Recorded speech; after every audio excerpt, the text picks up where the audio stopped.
रहे हैं। सीएम शुभेंदु अधिकारी ने पहले चिकन नेक कॉरिडोर की सुरक्षा के लिए बीएसएफ को जमीन सौंपी। वहीं बांग्लादेशी घुसपैठियों को बंगाल से खदेड़ने के लिए सीएए कानून को भी बंगाल में लागू करने का ऐलान कर दिया। यानी अब बंगाल से घुसपैठियों को डिटेक्ट, डिलीट और डिपोर्ट करने की प्रक्रिया शुरू हो गई है। तो अवैध घुसपैठियों के खिलाफ ये बड़ी कार्रवाई हुई है। बंगाल में शुभेंदु सरकार के आते ही कई ऐसे अहम फैसले पर दस्तखत किए गए हैं जो लंबे वक्त से लामबंद पड़े थे, पेंडिंग पड़े हुए थे और धड़ाधड़ फैसले हो रहे हैं। सीएम शुभेंदु अधिकारी ने पहले चिकन नेक कॉरिडोर की सुरक्षा के लिए बीएसएफ को जमीन सौंप दी है। बांग्लादेशी घुसपैठियों को बंगाल से खदेड़ने के लिए सीएए कानून को भी लागू कर दिया है।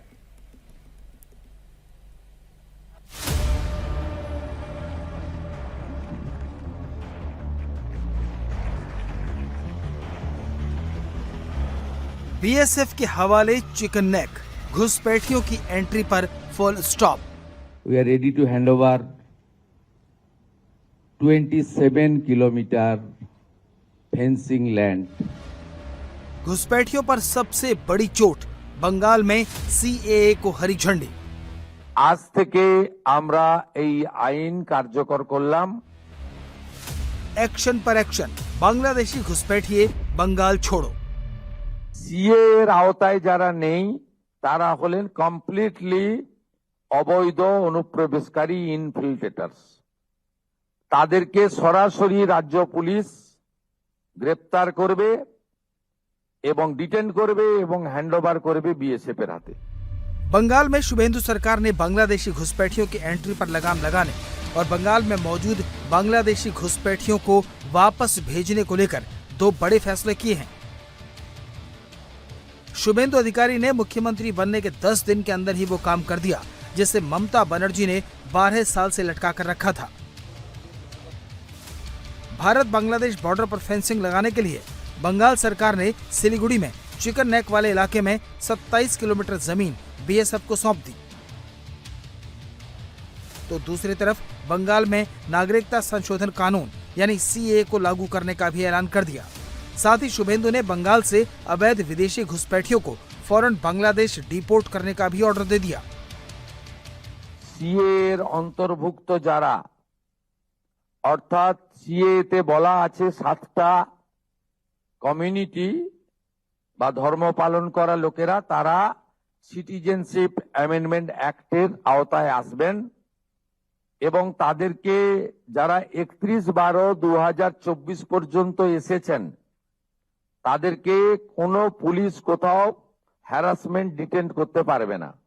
সিএ এর আওতায় যারা নেই তারা হলেন কমপ্লিটলি অবৈধ অনুপ্রবেশকারী ইনফিল্ট্রেটার্স। তাদেরকে সরাসরি রাজ্য পুলিশ গ্রেপ্তার করবে এবং ডিটেন করবে এবং হ্যান্ডওভার করবে বিএসএফ এর হাতে। शुभेंदु अधिकारी ने बंगाल में सीएए कानून को लागू करते हुए ये भी बताया कि कौन लोग इसके दायरे में आएंगे और कौन नहीं। सीएए के तहत इसमें शामिल समुदायों के नाम बताए गए हैं। जो लोग 31 दिसंबर 2024 तक भारत आए हैं वो सुरक्षित हैं और पुलिस उन्हें हिरासत में नहीं ले सकती।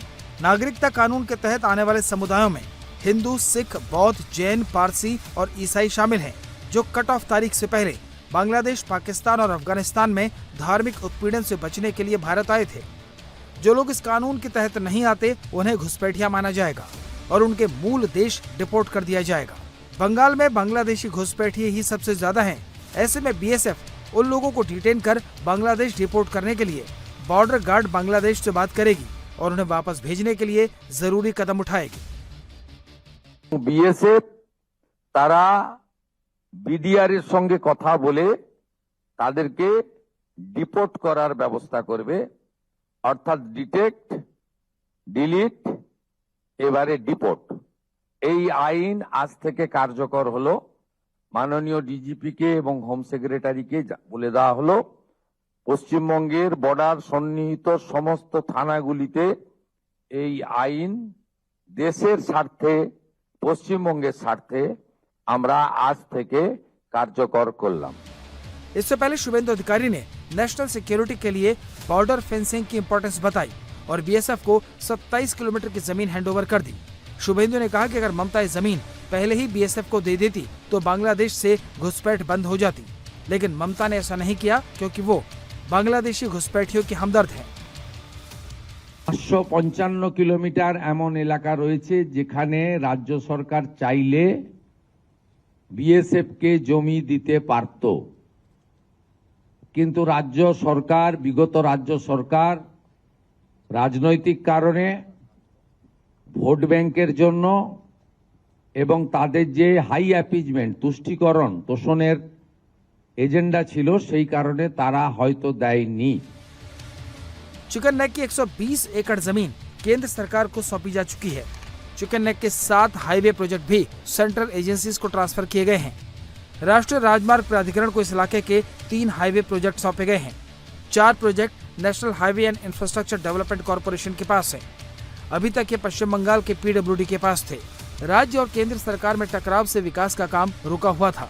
चिकन नेक का प्रोजेक्ट केंद्र सरकार को सौंपने के बाद अब विकास में तेजी आएगी।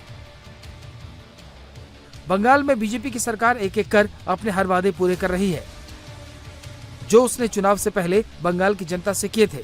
जाहिर है बदलाव ममता एंड कंपनी को रास नहीं आ रहा, क्योंकि सभी बदलाव टीएमसी की अब तक की नीतियों पर ही चोट है।